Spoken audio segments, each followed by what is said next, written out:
Imaginez un petit village italien entouré de hautes montagnes, où le soleil se lève chaque matin et baigne les maisons de pierre d'une lumière dorée.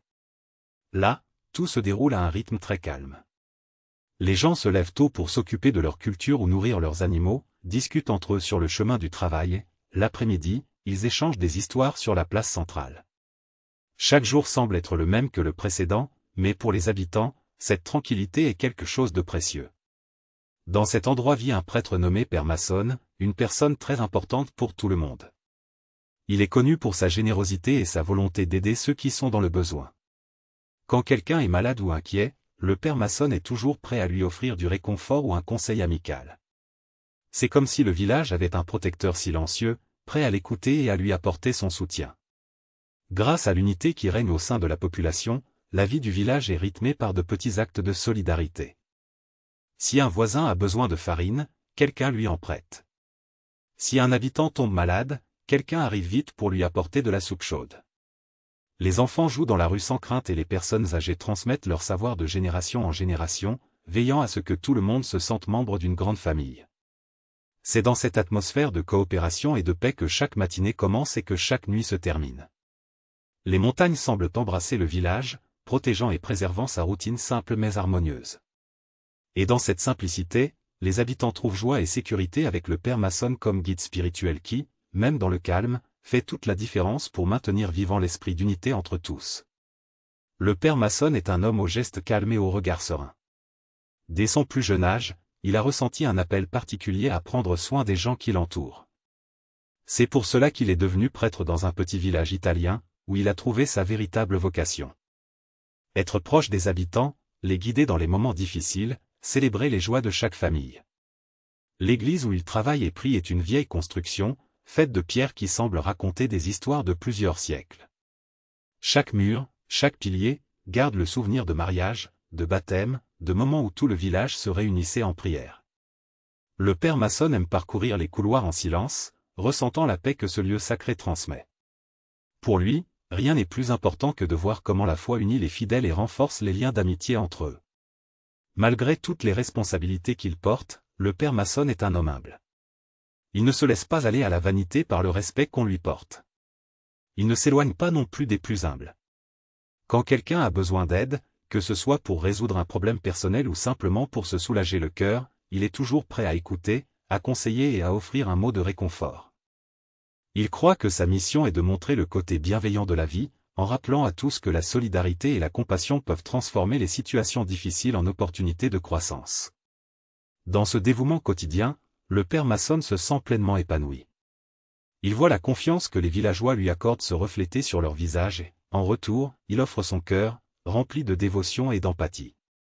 Cet échange rend la vie du village harmonieuse et chaleureuse, comme si chaque habitant savait qu'en cas de besoin, il pouvait compter sur l'attention sincère du prêtre qui a embrassé la mission de servir Dieu et les gens qu'il aime tant. À la fin d'un après-midi qui semblait comme tous les autres, le soleil se cachait déjà derrière les montagnes, enveloppant le village d'une douce lumière. Le Père Massone terminait ses tâches dans l'église, se préparant à fermer les portes et à rentrer chez lui lorsqu'il entendit un bruit différent de tout ce qu'il entendait habituellement là-bas, un long hurlement lointain. Au début, il crut que c'était le vent qui soufflait dans les arbres, mais le hurlement se répéta, cette fois un peu plus près, comme un appel mystérieux. Intrigué, le Père Massone cessa ce qu'il faisait et leva la tête vers les montagnes, sentant un frisson lui parcourir le corps. Quelque chose l'attirait vers l'extérieur, comme si ce son voulait transmettre un message que lui seul pouvait comprendre. Sans même savoir pourquoi, le Père Massone sentit qu'il fallait découvrir la source de ce hurlement. Il quitta l'église et traversa les rues tranquilles du village, où seules quelques lumières commençaient à briller aux fenêtres. L'air frais de la nuit portait un sentiment d'anticipation, comme si quelque chose d'important était sur le point de se produire. Tandis qu'il marchait, le hurlement résonna de nouveau, de plus en plus clair. Le cœur battant plus vite, le Père Massone suivit l'appel, guidé par une profonde curiosité et, d'une certaine manière, par un lien inexplicable. Il ne savait pas ce qu'il allait trouver, mais il comprenait que la vie paisible du village était sur le point d'être perturbée par quelque chose qui dépassait sa compréhension. Lorsque le Père Massone arriva à l'entrée de l'église, il remarqua quelque chose d'inhabituel. Un grand loup à fourrure grise se tenait juste devant les portes en bois. Il attira l'attention de quelques passants. Madame Parker, qui venait de quitter le marché, poussa un petit cri de frayeur et M. Cooper, qui arrivait de l'autre côté de la rue, s'arrêta aussitôt, ne sachant que faire. Les villageois reculèrent, effrayés par ce qui pourrait arriver. Après tout, il n'était pas courant de voir un loup si près des maisons, mais au lieu d'avoir peur, le père Masson resta immobile et calme, observant l'animal. Il ressentait quelque chose de différent à propos de ce loup. Son regard semblait révéler plus qu'un simple instinct sauvage. C'était comme si le loup essayait de dire quelque chose, de demander de l'aide sans pouvoir utiliser de mots. Pendant quelques secondes, personne ne bougea. Le loup regarda autour de lui, comme pour vérifier que le père Masson était vraiment attentif. Puis il fixa le prêtre du regard, dégageant une intensité à la fois troublante et frappante. Cela semblait urgent, presque comme un appel silencieux. Le père Masson sentit son cœur s'accélérer, réalisant qu'il ne s'agissait pas d'une rencontre ordinaire. Quelque chose lui disait de faire confiance à cet animal et de suivre ses traces, même s'il n'était pas sûr de ce qui l'attendait. À cet instant, alors que le loup se tenait devant l'église, le père Masson ressentit un malaise dans sa poitrine, un mélange de curiosité et de légère peur. Après tout, ce n'est pas tous les jours qu'on croise un loup à la porte d'un temple sacré. Malgré tout, il resta calme car il y avait quelque chose chez cet animal qui n'inspirait pas la terreur, mais plutôt un sentiment d'urgence et un besoin d'aide. Certains villageois, comme Madame Parker et Monsieur Cooper, étaient encore à proximité, observant la scène de loin. Leur visage exprimait leur étonnement. Ils craignaient une attaque du loup, car ils n'étaient pas habitués à voir une créature sauvage si près de chez eux. Mais, à la surprise générale, l'attitude du père Masson était sereine. Il leva les mains dans un geste de calme et s'approcha de l'animal appalant, sans jamais détourner le regard. Dès que le père Masson se trouva à quelques mètres, le loup le regarda, comme pour l'évaluer. Puis il se retourna et commença à sortir du village, s'arrêtant de temps en temps pour vérifier si le prêtre le suivait. Pendant un moment, le prêtre hésita. C'était un homme de foi, mais il comprenait aussi ce que c'était que d'entrer dans la forêt la nuit. Il entendait le doux bruit du vent dans les feuilles et, au loin, le tintement des cloches annonçant la fin du jour. Même conscient des dangers, le père Masson ressentait la conviction profonde qu'il devait suivre le loup. Sa foi, toujours vive et présente, lui disait de ne pas ignorer un appel à l'aide, qu'il provienne d'une personne ou d'un animal. Il se rappela toutes les fois où il avait aidé des familles en difficulté, des enfants malades, des personnes âgées seules. Chaque acte de bonté faisait partie de sa mission. Alors pourquoi en serait-il autrement avec cette créature qui semblait aussi crier à l'aide? Avec un profond soupir, il rassembla son courage et suivit le loup. Derrière lui, il entendit les murmures des villageois, effrayés et en même temps curieux de voir ce qui allait se passer. Certains l'appelèrent, lui demandant s'il était sûr de ce qu'il faisait. Mais le père Masson fit des gestes calmes, indiquant que tout irait bien. Il savait qu'il devait le faire. Il sentait un appel plus fort que la raison elle-même. À chaque pas vers les bois, la lumière du village faiblissait. Heureusement, la pleine lune se leva dans le ciel, projetant sa lueur argentée sur la cime des arbres. C'était comme si la nature elle-même le guidait. La forêt était dense, peuplée de pins et de chênes centenaires, dont les branches tordues formaient des ombres indéchiffrables. De temps en temps, le vent soufflait, faisant bruisser les feuilles et créant des bruits qui auraient pu facilement effrayer quelqu'un de moins sûr de lui. Malgré tout, le père Masson restait ferme. Sa démarche était prudente, mais résolue. Chaque fois que la peur frappe à la porte de son cœur, il se souvient de sa vocation, servir et protéger son prochain, quel qu'il soit. La dévotion ne choisit ni le moment ni la forme.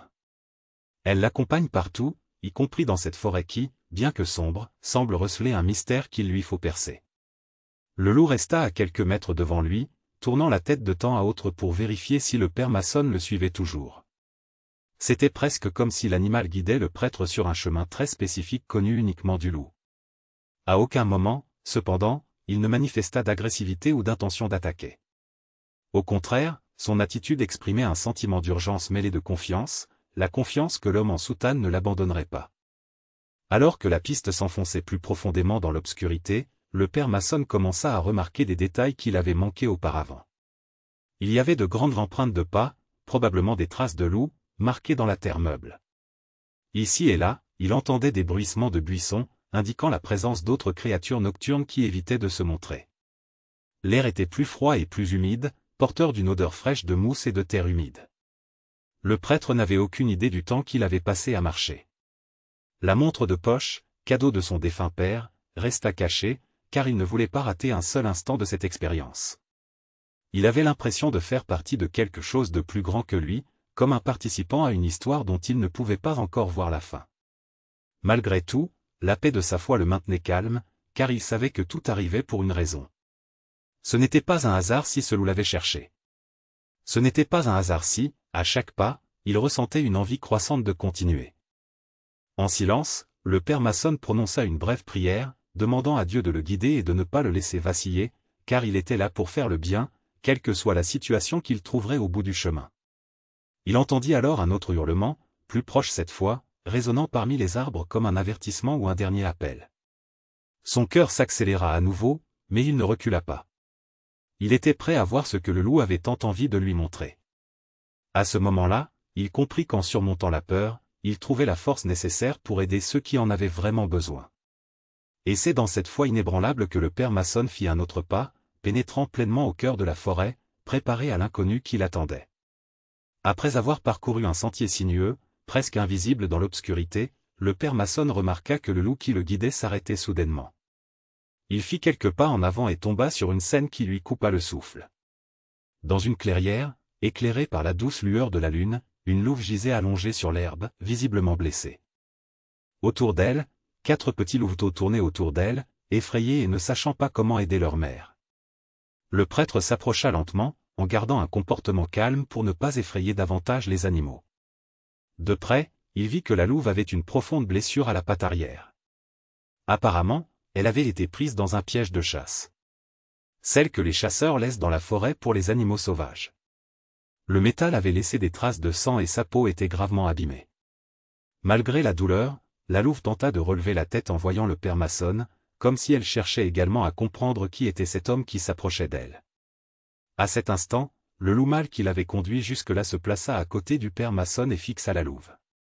Il devint clair qu'il avait amené le prêtre spécialement pour cela, pour sauver sa compagne. Sans perdre de temps, le père Masson s'agenouilla près de l'animal blessé, murmurant des mots apaisants pour la calmer ainsi que les louveteaux. Il examina attentivement la blessure pour voir ce qu'il pouvait faire immédiatement. Il se rappela le peu de matériel qu'il transportait dans son sac, quelques morceaux de tissu propre, une petite bouteille d'eau et sa foi, qui le poussaient à agir avec compassion. Bien qu'il ne fût pas médecin, le père Masson savait qu'il devait nettoyer la blessure et arrêter le saignement. Il arracha un morceau de tissu, l'humidifia avec de l'eau et nettoya soigneusement la zone. Pendant ce temps, la louve laissa échapper de faibles gémissements de douleur et les louveteaux se rapprochaient d'elle, effrayés. De temps en temps, le loup mâle laissait échapper un grognement sourd, non pas de colère mais d'inquiétude, car la situation était tendue. Pourtant, il n'a jamais attaqué le prêtre. Il semblait comprendre que cet homme était là pour l'aider. En quelques minutes, le père Masson a réussi à arrêter la majeure partie du saignement et à improviser un bandage autour de la jambe de la louve. Ce n'était pas une procédure professionnelle, mais elle apporta un soulagement immédiat. Plus important encore, elle démontra qu'il y avait de l'empathie et de l'attention. Une fois terminé, le prêtre recula légèrement, permettant aux 2 loups de s'approcher l'un de l'autre. Le loup mâle toucha doucement la tête des louves et dans la façon dont ils se regardèrent, on pouvait voir de la gratitude et de l'amour. Ne sachant pas ce que l'avenir lui réservait, le père Masson réalisa qu'il était témoin de quelque chose de bien plus grand qu'une simple coïncidence. Le loup mâle lui avait fait confiance pour sauver sa famille et maintenant le prêtre se sentait responsable de trouver un moyen de les protéger. Toujours à genoux, il fit une prière silencieuse, sentant la main de Dieu à l'œuvre même dans une situation aussi inhabituelle, loin de la routine du village. La lune au-dessus de lui continuait d'illuminer la clairière, comme pour bénir cette rencontre entre l'homme et les loups. Avec la louve blessée devant lui, le père Masson mit rapidement en pratique tout ce qu'il savait sur les premiers secours, même si c'était peu. Il sortit de son sac quelques morceaux de tissu propre et, les mains légèrement tremblantes, commença à confectionner un pansement improvisé. Il nettoya d'abord le sang qui coulait de la patte du loup avec de l'eau provenant d'une petite gourde qu'il portait toujours sur lui. Puis, il déchira le tissu en bandes et enveloppa délicatement la blessure, créant ainsi une sorte de bandage pour arrêter le saignement. Tandis qu'il travaillait, il remarqua que la louve tentait de rester immobile malgré sa douleur évidente. Ces louveteaux, effrayés, s'approchèrent pour voir ce que l'homme étrange faisait à leur mère. Même s'ils ne comprenaient pas les paroles calmes du père Masson destinées à les apaiser, la jeune louve semblait sentir ses bonnes intentions. Il n'y avait aucune agressivité dans leurs yeux, juste un mélange de curiosité et de peur. Le loup mâle, celui qui avait guidé le prêtre, observait tout avec attention. Son regard se déplaçait de la louve vers le père Mason, comme pour s'assurer que le sauvetage se déroulait bien.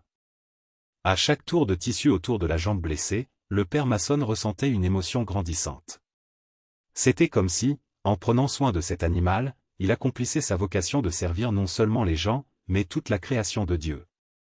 Il y avait quelque chose de très spécial dans ce moment, une connexion profonde que le prêtre n'avait jamais ressentie auparavant. Il avait toujours cru à la valeur de la vie, prêchant l'amour du prochain dans ses sermons. Mais il comprenait maintenant que son prochain pouvait avoir 4 pattes, des yeux brillants et un cœur tout aussi capable de gratitude et de confiance. Lorsqu'il eut enfin fini de nouer le bandage, la louve poussa un petit gémissement de soulagement. Le père Mason sourit, soulagé de voir qu'au moins le saignement s'était arrêté. Il recula ensuite légèrement, laissant un peu d'espace à la famille des loups.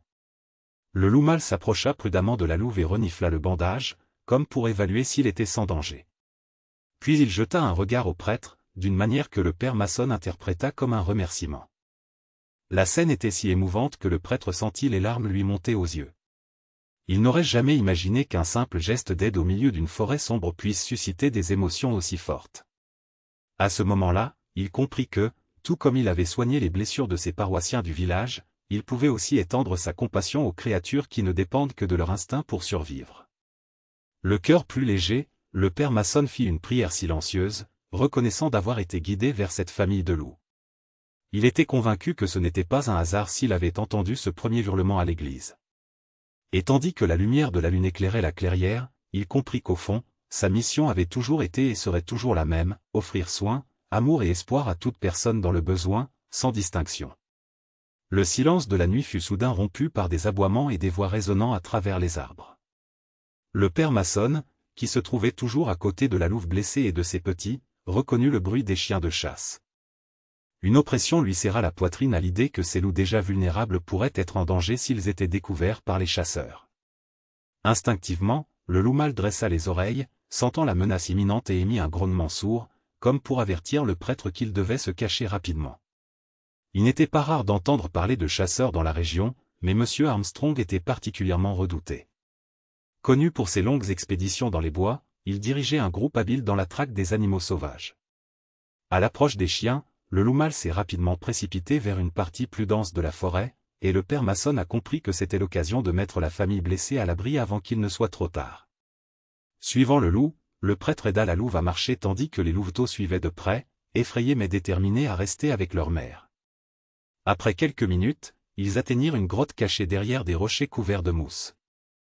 Il faisait froid et sombre à l'intérieur, mais cela leur offrait la protection nécessaire pour rester hors de portée des chasseurs. Le père Mason aida la louve à s'allonger dans un endroit plus sec, lui parlant d'un ton doux et rassurant. Il eut à peine le temps de soupirer de soulagement qu'il entendit des pas lourds à l'extérieur, M. Armstrong et ses hommes braquant leurs lampes de poche sur l'entrée de la grotte. Les chasseurs furent surpris de trouver le prêtre à l'intérieur avec les loups. L'un d'eux, le visage sévère, pointa son fusil vers les animaux. M. Armstrong, reconnaissant le père Mason, poussa le bras de l'homme et lui demanda sèchement pourquoi le prêtre défendait des bêtes qui pouvaient menacer le village. Parlant fermement mais respectueusement, le père Mason expliqua que ces animaux blessés n'avaient aucun moyen de se défendre ou d'attaquer et qu'en tant que créatures de Dieu, ils méritaient soin et compassion. Il demanda aux chasseurs de reculer, leur assurant qu'il prendrait la responsabilité des loups jusqu'à ce qu'ils se rétablissent. Le groupe d'hommes échangèrent des regards incertains, mais M. Armstrong sembla réfléchir un instant aux paroles du père Mason. Même s'il n'était pas entièrement d'accord, il savait que le prêtre agissait toujours pour le bien commun. À contre-séhur, il fit signe à tout le monde de baisser les armes. Avant de partir, il prévint qu'il garderait un œil sur les loups, car il n'accepterait aucune menace pour le village. Le père Mason hocha la tête, reconnaissant de la trêve temporaire, et resta dans la grotte avec les animaux, déterminé à protéger cette famille de loups qui avait si désespérément besoin d'aide. Devant le calme inébranlable du père Mason, M. Armstrong et ses compagnons décidèrent finalement de ne pas faire de mal aux loups pour le moment. Bien qu'à contre-séhur, M. Armstrong rangea son fusil, rappelant au prêtre qu'il était entièrement responsable si quelque chose tournait mal. Le père Mason comprenait l'inquiétude des chasseurs mais demanda un vote de confiance, certain que ces animaux, en particulier la louve blessée, ne représentaient pas une menace réelle mais avaient plutôt besoin d'aide. Pour assurer de meilleurs soins et une meilleure protection contre de futures rencontres avec des chasseurs, le père Mason a décidé qu'il serait plus sûr d'amener la famille de loups au village. Il savait que cela provoquerait probablement de la surprise et de la résistance, mais il pensait que c'était la meilleure option pour sauver la louve. Avec le consentement de M. Armstrong, le prêtre et le loup mâle ont guidé lentement la mère blessée et ses petits à travers la forêt jusqu'à la lisière du village. Ils avancèrent tranquillement dans les rues pavées, sous le regard étonné de tous ceux qui étaient encore éveillés à cette heure-là.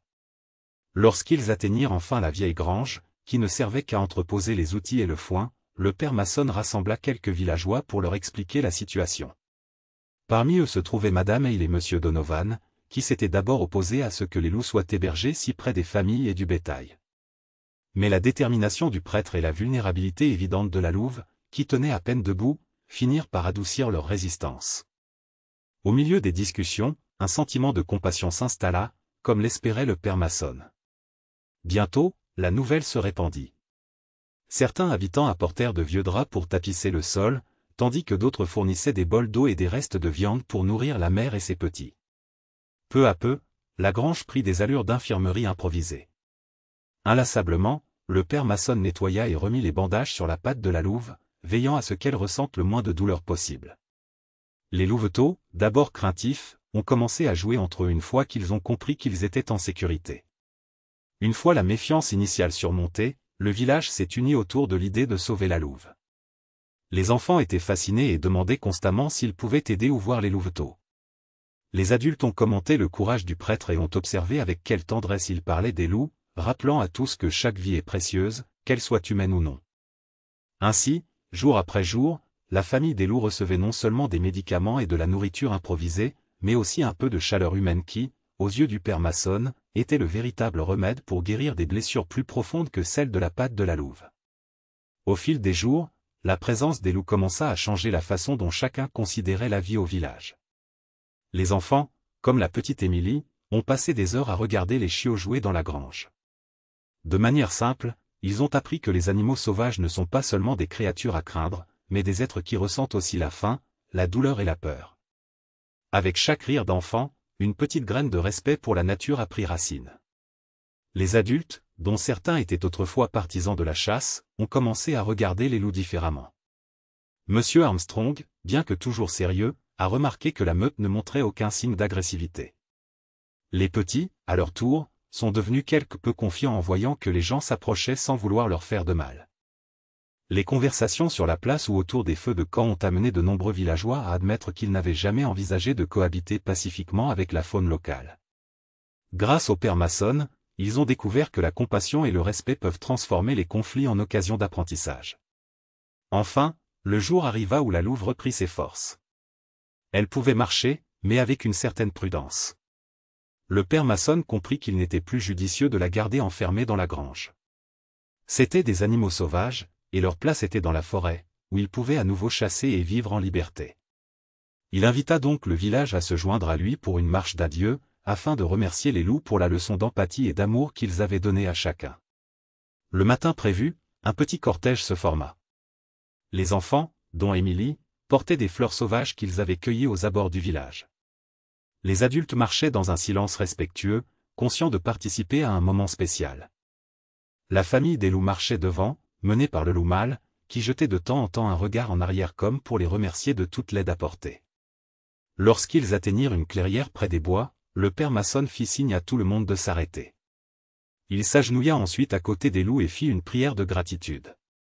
Ses paroles étaient simples mais pleines d'émotion. Il remercia Dieu de lui avoir donné l'occasion d'apprendre l'importance de protéger toute forme de vie et demanda à chaque villageois de continuer à faire preuve de bonté. En se levant, il ressentit un grand soulagement dans son cœur, sachant qu'il avait accompli son devoir. Lentement, les loups s'éloignèrent, disparaissant dans les arbres luxuriants comme s'ils retournaient là où ils avaient toujours appartenu. Pas un seul villageois ne parla pendant qu'ils regardaient la meute partir. Mais dans le silence, il emportait avec eux la certitude que cette expérience resterait gravée à jamais dans leur mémoire.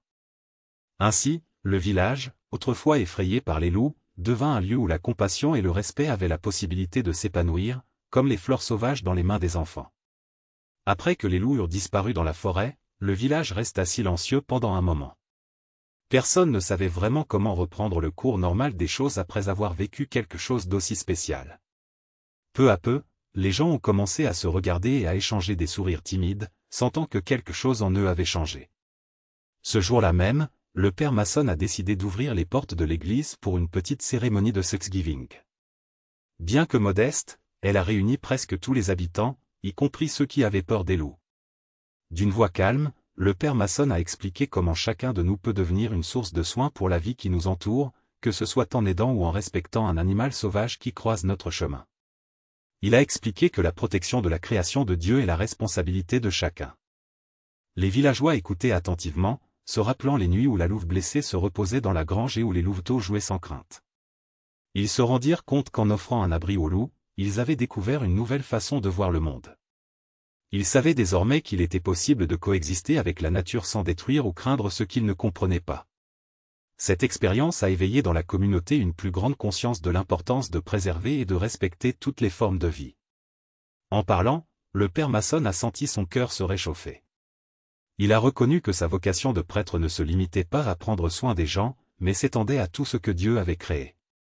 Aider la louve blessée, affronter les peurs du village et voir enfin les louveteaux revenir sains et saufs dans la forêt, tout cela lui fit croire encore plus au pouvoir de la foi et de la compassion. Le temps passa, mais l'histoire des loups ne fut jamais oubliée. Des années plus tard, les gens racontent encore comment l'arrivée d'une famille de loups a transformé le village. Les enfants ont grandi en comprenant que les animaux ont aussi leur place dans le monde et que nous devons protéger leur espace. Les adultes, quant à eux, ont considéré les montagnes non seulement comme des obstacles, mais comme un élément d'un environnement digne d'attention. Ainsi, la leçon de compassion, de respect et d'harmonie avec la nature est devenue partie intégrante de chaque nouvelle génération. Et chaque fois que les cloches de l'église sonnaient, elles rappelaient à tous que chaque être vivant avait sa valeur. Le père Mason, la foi renouvelée, poursuivait son travail avec la même sérénité, convaincu que la protection de toutes les créatures était un acte sacré. Et le village, plus uni que jamais, poursuivait son œuvre, certain que sa rencontre avec les loups avait semé des graines d'amour et d'espoir qui ne cesseraient jamais de fleurir. Et c'est ainsi que se termine notre histoire, montrant comment la foi et la compassion peuvent unir les gens et les animaux d'une manière si spéciale. Si vous avez aimé cette vidéo, laissez votre commentaire ci-dessous en partageant ce que vous en avez pensé et quelle partie vous a le plus touché. N'oubliez pas de laisser un like, car cela nous aide vraiment, et de vous abonner à la chaîne pour pouvoir continuer à suivre des contenus comme celui-ci. Merci d'avoir regardé et à la prochaine.